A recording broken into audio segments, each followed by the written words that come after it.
سلام تماشابینان گرامی، خلاصه خبرهای مهم 4 ایول تاجیکستان و منطقه را از پایگاه خبری بامداد برایتان پیشکش میکنیم.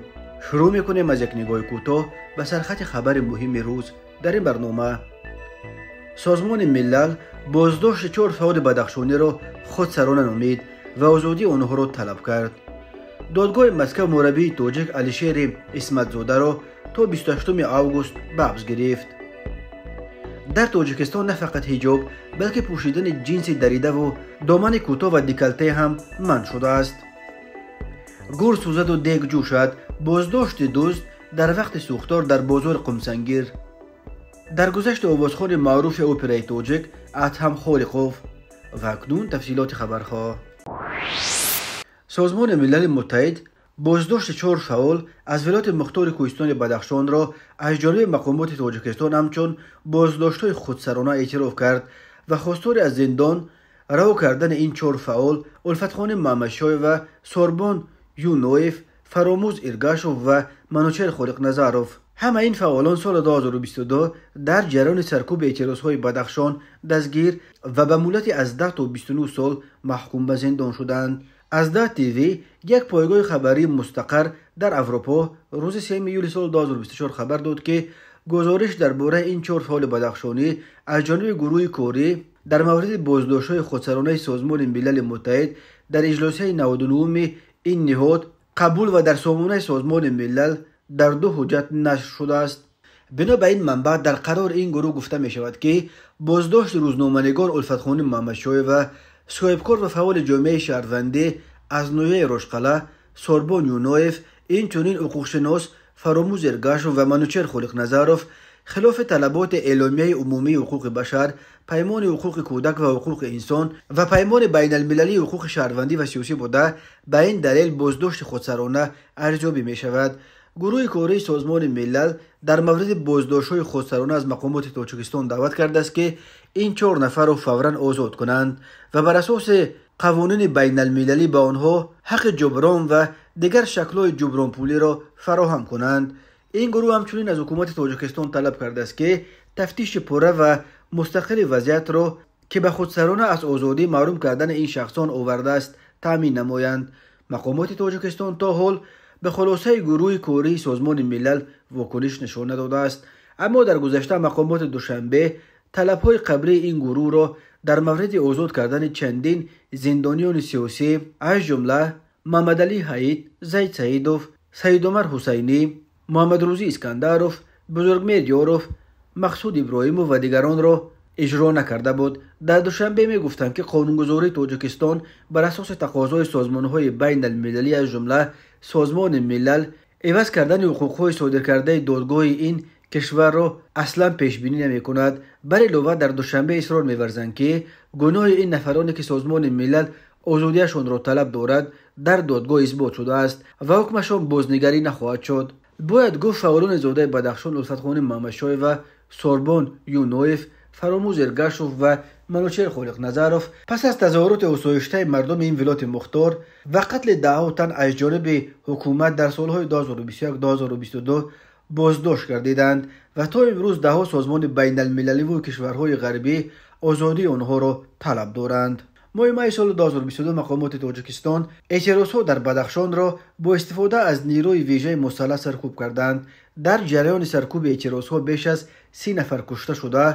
در پی این حادثه بیش از 200 تن از زادگان بدخشان بازداشت و به سالهای طولانی زندان محکوم شدند. از جمله دست کم 8 نفر آنها حکم حبس ابد گرفتند.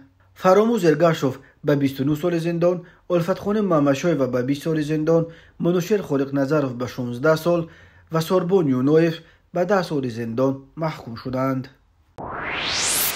در تاجیکستان طرح نو قانون تنظیم و جشن و مراسم به اجرا درآمد که ماده 18 قانون از این به بعد واردات، فروش، تبلیغ و در مکانهای جمعیتی پوشیدن لباس برای فرهنگ ملی بیگانه را منع می‌کند.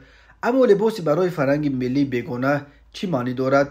در قانون بجز از این عباره خشک شرح دیگری در این باره داده نشد و معلوم نیست که آیا منظور تنها لباس مذهبی یعنی ستر و حجاب است. این هم جدا کرده نشده است که آیا سخن درباره لباس مردانه می رود یا زنانه.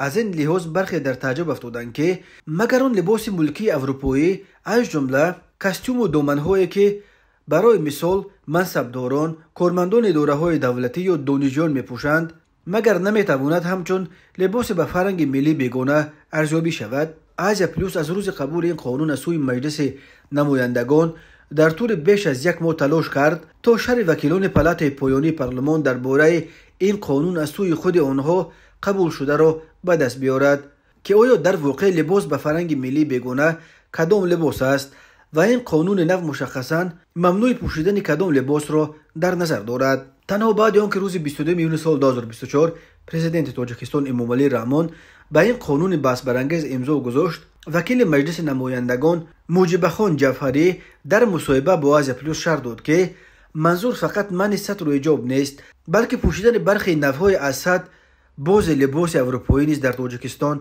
منع کرده می شوند. خانم جعفری گفت اکثر مردم فکر میکنند که در کشور تنها پوشیدن حجاب و ستر منع کرده شده است. این چنین نیست. به غیر از ستر و حجاب، پوشیدن لباس سیاه دراز عبای که از کشورهای عربی آمده است نیز منع کرده می شود. همچنین برخی نوع‌های لباس اروپایی جمله شیم‌های دریده جینز، لباس ازت کوتاه تنگ و سر سینه‌اش ازت گشوده یعنی دیکالته نیز منع کرده می شوند. این همه چاره‌ها با مقصد پیشگیری از تاثیر فرهنگ بیگانه است. این در حالی است که در قانون تنظیم بجز از عباره بیگانه یگانه لباس ممنوع یا اصلا مشخص کرده نشده، شرح هم داده نشده است. موجب خان جعفری سوال میگذارد که لباس ملی تاجیکی ما چه بدتری دارد که زنان و دختران لباس بیگانه را به لباس گذشتگان خود برتری میدهند. وکیل پارلمان تاکید کرد که لباس ملی تاجیکی خلاف معیارهای دینی نیست و تاجیکان را همچون ملت در عرصه جهانی معرفی میکند. خانم جعفری همچنین تاکید کرد که قبول این قانون به معنای نیست که اکنون از سر زنان و مادران رویمال آنها کشیده خواهد گرفت. ولی افزود این وکیل مجلس نمایندگان تاجیکستان هرچند همچون کشور دنیوی دموکراتی به ارزش‌های دیگران احترام قائل است، ولی هر ملت به ارزش خود برتری میدهد. خانم جعفری از کمیته زنان و طراحان لباس خواست تا لباس‌های ملی بدوزند که شیرین و زیبا و مقبول همه زنان و دختران باشند. از زمان به اجرا در آمدن طرح نوی قانون تنظیم اینک 2 هفته گذشت. یادآور میشویم قبول این قانون موج واکنش‌ها در داخل و خارج تاجیکستان را به دنبال داشت و حتی چند تن امامان افغان و دست کم یک فرمانده صحرایی طرفدار طالبان تهدید کردند که برای به ضد حکومت تاجیکستان اعلان جهاد میکنند. روز 3 ایول سال 2024 دادگاه نویه شهر شهر مسکو مربی 32 ساله گوشتین از تاجیکستان علیشیر اسمتزاده را با اتهام مبلغ گذاری تروریسم برای قریب 2 ماه به حبس گرفت. در این باره تلگرام کانال سود مسکو خبر داد. بنا به این منبع دادگاه نویه شهر درخواست تفتیش جهت حبس اسمتزاده که طبق قسم 1 ماده 205 کودکس جنایتی روسیه به مساعدت به فعالیت‌های تروریستی برای به چنین فعالیت‌ها جلب و مایل کردن افراد دیگر عیبدار می‌شود قانع ساخت و او را به مدت 1 ماه و 28 روز یعنی تا 28 آگوست سال 2024 به حبس پیشکی گرفت. بر اساس قسم 1 ماده 205 به اسمتزاده همچون جزا از 7 تا 15 سال زندان با جریمه به مبلغ تا 500,000 روبل تهدید می‌کند. خدمات مطبوعات دادگاه مسکو تفصیلات دیگری را نشر نکرد، ولی خبرنگار خبرگزاری روسی تاس از تالار دادگاه خبر داد که مفتش پرونده به دادگاه گفته است که یک خویشاوند اسمتزاده در سوریه می جنگد و به ضد او در تاجیکستان با اتهام تروریسم پرونده جنایتی گشودند. اسم این خویشاوند اسمتزاده نشر نشده است. به غیر از این افزود است مفتش هنگام کوفتکوف از خانه علیشیر اسمتزاده ادبیات افراطی یافتند. او همچنین به آن ابدار می شود که به افراد با جرم فعالیت‌های تروریستی زندانی شده و یا گمانبر به انجام چنین فعالیت‌ها پول گذرانیده است. به نوبت خود ادوکات‌ها به بیگناهی علیشیر اسمتزاده اصرار ورزیده گفتند که تفتیشات برای اثبات دست داشتن او در مبلغ گذاری تروریسم دلیل‌های کافی در دست ندارد. آنها از دادگاه خواستند که اسمتزاده را به حبس خانگی فرستد نه به سزا، ولی دادگاه در این مسئله از تفتیشات پشتیبانی کرد. نه از ادوکات‌های مربی تاجیک علیشیر اسمتزاده سال 1992 در شهر دوشنبه پایتخت تاجیکستان به دنیا آمده است. او بعدا به مسکو کوچیده شهروندی روسیه را به دست آورد. اسمت زاده سال 2015 دانشگاه دولتی تربیت جسمانی، ورزش و توریسم روسیه را ختم کرده استاد ورزش روسیه در گشتین طرز آزاد و نامزد به استاد ورزش در گشتین یونانی و رومی می باشد. اسمت زاده یک مدت سرمربی تیم یکچین شهر مسکو در گشتین آزاد و سپس ترینر ارشد تیم ملی زنان روسیه در این نوع گشتین بود و اخیراً اجرا کننده وظیفه مربی تیم یکچین جوانان روسیه شد. ماه سال 2024 موسی ستانکوف کلیشر اسمت زاده مشقش میداد. در چمپیونات اروپا صاحب مدال طلا و عنوان قهرمان اروپا شد.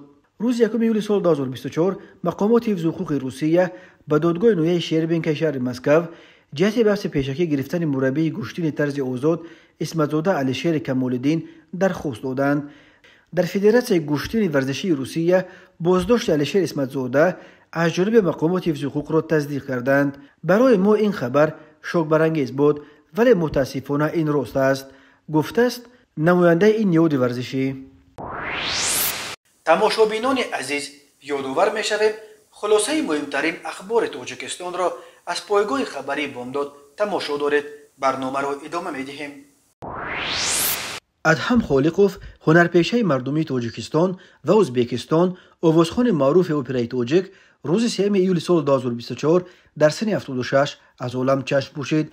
در این باره تئاتر دولتی اکادمی اپرا و بالت به نام صدرالدین عینی در صحیفه‌اش در فیسبوک خبر داد. ادهم خالقوف قریب تمام عمر ایجادش را در صحنه امین تئاتر سپری کرد. درباره علت مرگ آوازخوان معروف چیزی گفته نشده است، ولی ده ها نفر در زیر خبر مرگش به نزدیکان ادهم خالقوف تسلیت گفته در گذشت چنین آوازخوان نوتکرار و در سطح جهانی اعتراف شده را تلفات سنگین و جبر ناپذیر برای فرهنگ به ویژه اپرای تاجیک نامیدند. ادهم خالقوف 7 می سال 1948 در نویه فرخور به دنیا آمده. سال 1970 دانشکده صنعت تاجیکستان و سال 1979 کنسرواتوار دولتی شهر مسکو را ختم کرده است. از سال 1970 تا 1980 در مسکو در انسامبل کراسنای زوزدا هنرنمایی کرده. بعد ختم کنسرواتوار مسکو و تاجیکستان برگشت. از سال 1980 تا دم مرگش آوازخوان تئاتر اپرا و بالت به نام عینی بود. ادهم خالقوف در بیش از 30 اپرا نقش آفریده است. ادهم خالقوف همچنین در صحنه‌های مشهورترین تئاترهای اپرای دنیا از جمله در مسکو و پترزبورگ و وین و میلان هنرنمایی کرده است. ریاست کارهای داخلی ولایت ختلان روز 3 ایول سال 2024 از بازداشت دزدی خبر داد که در وقت سوختار در بازار مرکزی نویه جیهون دست به دزدی از یکی از دکان‌های آتش گرفته زده است.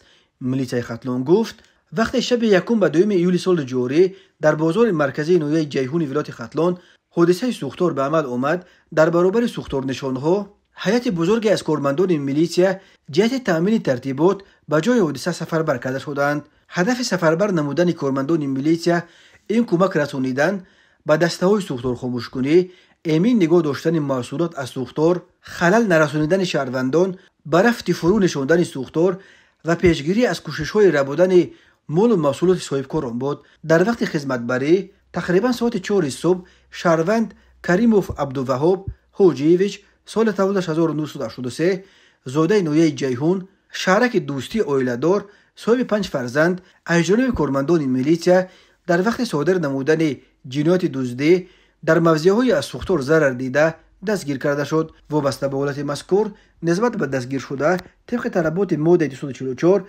قسم 3 کودکس جنایتی جمهوری تاجیکستان پرونده جنایتی آغاز گردیده است و کریموف عبدالوهاب بحث پیشکی گرفته شده تفتیشات ادامه دارد. به او برای دزدی با استفاده از آفت همچون جزا از 5 تا 8 سال زندان تهدید می‌کند. بنا به اطلاع رسمی شب 1 به 2 ایول سال 2024 ساعت 22:47 در بازار جمعیت مطلوبات نویه جیهون سوختار به عمل آمد. رسته‌ها و نقطه‌های سودا را در مساحت 2830 متر مربع فرا گرفت. وزارت کارهای داخلی گفت سبب حادثه سوختار بر اساس خلاصه سنجش پیشکی رسش ناقل‌های برقی بوده، ضرر رسانده شده از جانب گروه کاری معاین کرده می شود. وزارت کارهای داخلی گفت در نتیجه حادثه مذکور ضرر جسمانی و تلفات جانی به قید گرفته نشده است. این بار اول نیست که در تاجیکستان بازارها دچار سوختار میشوند. تازه ماه مارت سال جاری در شهر بختر بازار بهار که همچون با نام بازار شعلو هم معروف است دچار سوختار شده بود. مقامات در اکثر کل رسش کوتاهای ناقل‌ها را سبب این آفت‌ها مینامند، ولی بازارنشین‌ها گاهی درباره احتمال قصداً آتش زدن دکان‌هایشان حرف میزنند.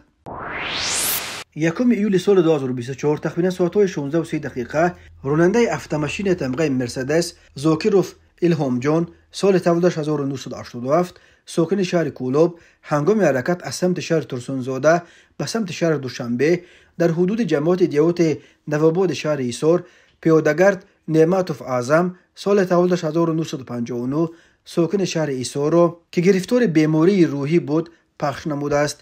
در نتیجه پیاده‌گرد نعمتوف جراحت‌های گوناگون جسمانی برداشته در بیمارخانه به هلاکت رسیده است. اوید بین حادثه تحقیقات ادامه دارد. در نتیجه گذراندن چهاربینی اپراتیوی جستجویی از جانب کارمندان میلیشیا مردان 29 و 31 ساله ساکنان شهر دوشنبه با گمان صادر نمودن کردار قلابی دستگیر کرده شدند. گمان برشوندگان 7 آگوست سال 2023 با راه فریب به باوری مرد 30 ساله ساکن شهر بختر در آمده از او یک عدد اتومبیل تمغه BMW را به مبلغ $34,000 امریکایی گرفته وعده دادند که در مدت کوتاه مبلغش را برمیگردانند، اما نامبردگان اتومبیل مذکور را فروخته مبلغش را به منفعت شخصیش صرف نمودند. از روی حادثه مذکور تفتیشات ادامه دارد. کمیته ایالت‌های فوق‌العاده تاجیکستان با توجه شهروندان و میمانان کشور میرساند که طبق معلومات آب و هواشناسی روزهای 5 ایول سال 2024 در ناحیه‌های علایده تابع جمهوری در ولایت سوخت و در نواحی غرب ولایت مختار کوهستان بدخشان خطر آمدن سیل باقی میماند.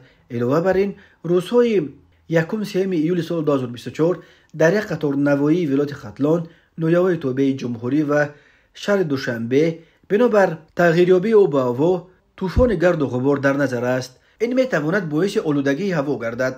در رابطه با این کمیته از ساکنان خواسته است که در وقت‌های خاکبارش به بیماران گرفتار بیماری‌های قلب و رگ، دیابت قند، دق نفس یا آستما و فشار بلند خون توجه خاصه ظاهر کنند. از ساکنان همچنین خواسته شده که آنها خانه‌ها را با لطه تر پاک کرده در صورت ضرورت نقاب‌های طبی بپوشند. همچنین از ساکنان مناطق سیلخیز خواهش کرده می شود که سر وقت سیلروها و جو و کانال‌های نزد خانه‌های خود را از هر گونه خس و خاشاک، سنگ و ریگ تازه کنند و سایل‌ها را مستحکم گردانند. کمیته ساکنان دعوت کرده است که هنگام انجام کارهای کشاورزی، جمع‌آوری ایزم و گیاه‌های شفابخش و چرانیدن چاروا در مناطق کودامن احتیاط کنند. از همه دعوت شده است که هنگام دچار شدن به آفت‌های طبیعی تمام قاعده‌های بی‌خطری را قطعاً رعایت کنند. در صورت به وجود آمدن حالت فوق‌العاده می توانید با این رقم‌ها زنگ و کمک خواهید. نوبتدار مسئول کمیته 112 221 91 19 223 13 11. تماشابینان عزیز و گرامی، این بود مرور به خلاصه چند خبر مهم امروز تاجیکستان. خبر و گزارش‌های بیشتر از تاجیکستان و درباره تاجیکستان و اطراف آن را در سامانه پایگاه خبری بامداد در این نشانه پیگیری نمایید: www.bomdad.com. خوش باشید.